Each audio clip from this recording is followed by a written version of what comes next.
What is up guys, Patterson Yan. Today's FIFA 17 video, I have another my best custom tactics video. On screen you can see the setup. We've got a 4-3-3-4 variation. It's the most counter-attacking formation on this game with fast build-up play and trying to really directly hurt your opponent with your moves. So we're going to get straight into the custom tactics. I want this video to be a lot shorter because I think custom tactic videos don't need to be long. So on screen we've got a team. Obviously it's not the greatest, but that's because of the FUT Champions and stuff like that. I just put this together to do this custom tactics video quickly. So we're going to get straight into it. They're a bit different custom tactics than I'm normally used to. So we'll start off with build up play. We've got speed of 68.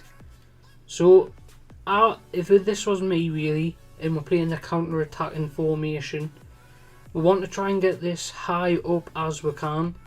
So I would say anything from 68 to about 80 is fine for speed. Anything over 80 is a bit overkill. So we're going to stick it at, I would say, 75.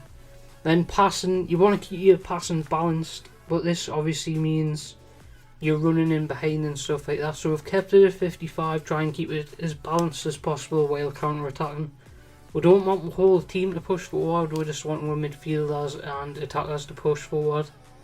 So there's going to be no gameplay in this video just because I don't need to show you gameplay. It's a custom tactics video, to be honest. I normally do, but not this time, I don't think.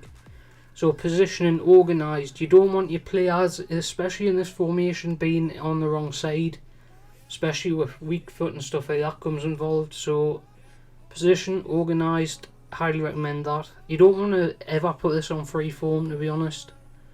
Then we'll go to chance creation. Passing, that's quite high because you want to be able to play tiki-taka football in the centre of the park. So the passing is crucial in this formation, in my opinion. You want to try and get the ball up as fast as you can while giving out precise passes. You don't want to be needlessly giving the ball away to your opponent. And then crossing, you don't really want your left back and right back to bomb forward in this formation, I don't think. So we've put this down to 35. Obviously you want to cut inside with your left wing and right winger. So shooting, we went for balance because you want your shooting to be economic. You don't want to shoot all the time, you want to be able to score when you shoot. So I've kept it straight down the middle of 55. Position, we've went with organised here. It's the same with build up play. You don't want your left back and right back switching over there.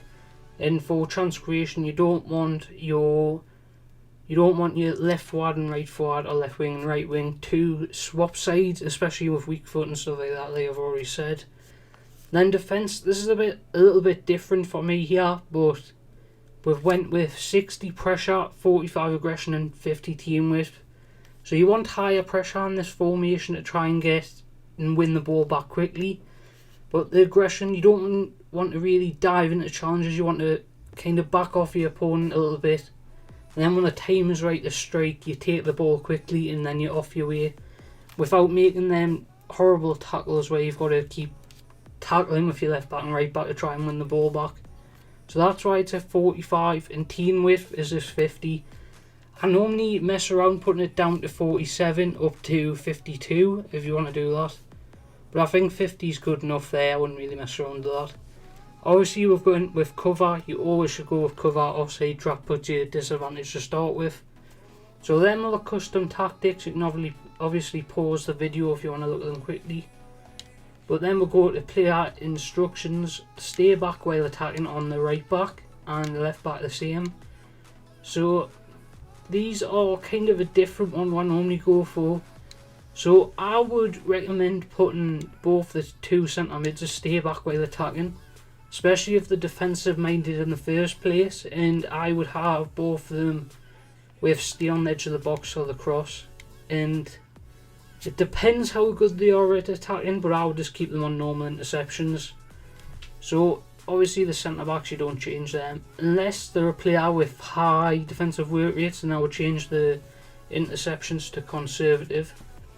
But up to the top three, yeah, I would have chance creation here. I would have cut inside, getting behind, and balance crossing runs is fine, but on here I would stay forward me left wing and right wing. So let's do it on Moses here. Obviously I don't use Moses, it's just the right winger for this video. So stay inside, what was that one? Stay wide. So the difference between stay wide and cut inside, as you obviously know, the player is going to be on the left side of the opponent's left back or right back. So if you want to stay wide, you'll be on the corner, kind of running in for a cross. If you cut inside, you'll be between the left centre back and the left back. So it's kind of the outside wing or down the third lane of the defence, if you know what that means. It's just beside the centre back pretty much, where the through balls normally happen. Especially with a player like Pogba, that could be very handy if you cut inside there. Support runs, obviously we're going to get him behind, or come short for a slower paced winger, I would say, to try and maybe Mkhitaryan's better come short, because he can actually dribble very well and shoot. Balance crossing runs, you just leave that there, and interceptions you don't need to do anything with. And then we've got Son here, we're going to stay central, getting behind the press back line. But that's for a player like Son. For let's say Ibrahimovic, we want him to stay central here, and we want him to be a target man, but we still want him to press back line, because if he's not pressing back line, especially Ibrahimovic, he's not going to hold up the play as good as he does. And you want to send your left forward and right forward on the way with the ball through the passing lines. So that's pretty much it for player instructions and custom tactics. I hope this video helped you out any way I could. Actually, this is the first custom tactics video I'm doing on a formation I hardly use. But when I have used this formation 3 or 4 times, it works very well. But thank you for watching. I will see you next time. And leave a comment down below if this video helped you at all. And go check out the custom tactics. And I will see you next time. Goodbye.